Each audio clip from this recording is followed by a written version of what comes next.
लिया था कि वह नौकरी ही छोड़ देगी। ऑफिस में भी वह तनाव में थी। उसकी सबसे अच्छी दोस्त मेघा ने जब कुरेदा तो अलका ने रोते हुए सारी बातें बता दी। मेघा ने अलका को समझाया, तू 1 महीने की छुट्टी ले ले, इस्तीफा देने की जरूरत नहीं है। हाँ, घर में कहना कि नौकरी छोड़ दी है। अगर तेरे पति ऑफिस में पूछताछ करते हैं तो मैं संभाल लूंगी। अलका छुट्टी की अर्जी मेघा को देकर घर पहुंच गई। करीब 3 बजे अलका घर पहुंच गई। काम वाली थी जिसे अलका ने सिर्फ उन लोगों की सुविधा के लिए लगाया था। उसको कल से काम पर आने को मना कर दिया। वह योजना बनाने लगी। वह ऐसा मकर जाल बुनना चाहती थी जिसमें उलझकर ही उसके घर वालों वाले सच को देख पाएंगे। नियत समय पर बच्चे और किशोर घर आ गए, लेकिन अलका को असमय देखकर बुरी तरह चौंक गए। बच्चों ने अपना सारा स्कूल का सामान इधर उधर फेंका और राधा राधा आवाज देने लगे। मैंने उसे छुट्टी दे दी है। क्यों?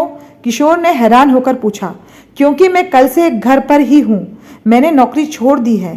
तुम तो सब कुछ अच्छे से संभाल लेते हो और बच्चे भी माँ की ममता को तरस गए हैं, इसलिए। न चाहते हुए भी उसके स्वर में तीखा व्यंग आ गया। उन्हें अचंभित छोड़ वह अपने कमरे में आ गई। दूसरे दिन सुबह से ही उसने अपनी चालें चलनी शुरू कर दी।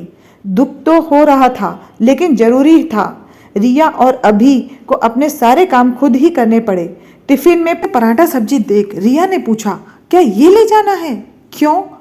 क्या ये खाना नहीं है? अलका ने गंभीर स्वर में कहा।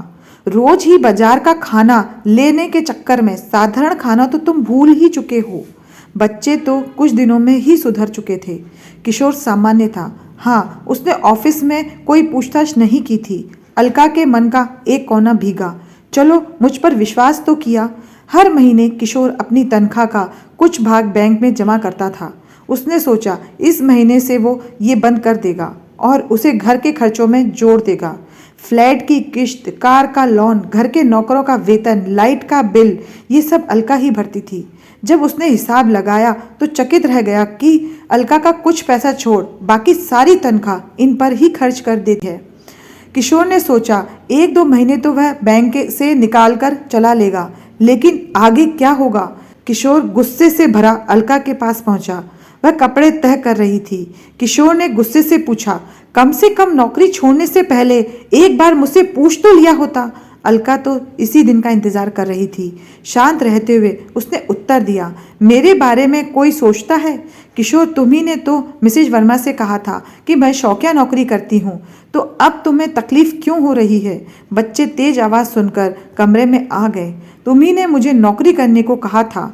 मेरे भी कुछ इच्छाएं हैं। मैं हर रोज बस से ऑफिस आती जाती हूँ। जिस कार की किश्तें मैं हर महीने दे रही हूँ उसमें मैं कितनी बार बैठी हूँ शायद मुझे याद भी नहीं।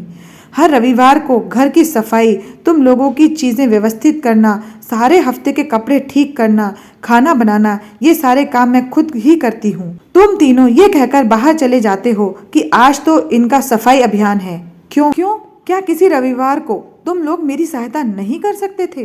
कभी मेरे खर्चों का हिसाब लगाया? आज जब खर्चे लेकर बैठे तो तुरंत मेरी याद आ गई और मेरी खबर लेने चले आए। इन बच्चों के लिए प्राय तरह तरह की चीज़ें ले आती, सिर्फ अपना अपराध बोध कम करने के लिए, क्योंकि इन्हें समय नहीं दे पाती थी।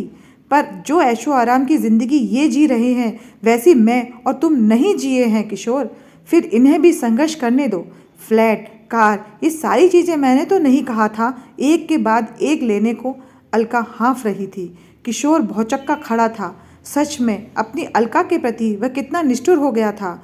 उसकी ज़रूरतों का कोई ख्याल नहीं रहा।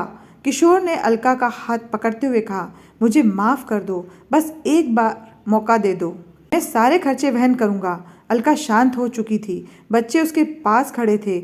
मैंने नौकरी नहीं छोड़ी है, छुट्टी ली है, सब कुछ पूर्ववत ही चलेगा। मैं तो सिर्फ तुम लोगों को सच दिखाना चाहती थी, अपने प्यार का एहसास कराना चाहती थी। वो सोच रही थी कि इस्तीफ़ा ना देकर उसने अच्छा ही किया। आखिर इन लोगों को वह बीच मझधार में तो नहीं छोड़ सकती थी। ये उनके अपने ही हैं।